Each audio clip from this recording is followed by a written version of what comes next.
ഞങ്ങൾ എങ്ങനെ വരുന്നത്? ഞങ്ങൾ ഏത് നമ്പറിലാണ് വിളിക്കുന്നത്?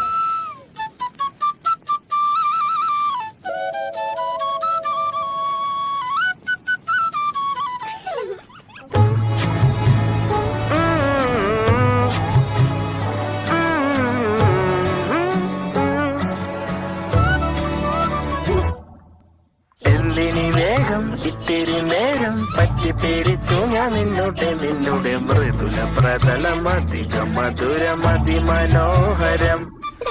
മാനത്തെ അമ്പിളി ചേലത്തെ കൊമ്പിളിൽ കൊണ്ടുവരാനായി സാധിച്ചില്ലെങ്കിലും കാറ്റിലും കോടിലും കൂട്ടു പങ്കിടാം ഞാൻ മതി വരുവോളം.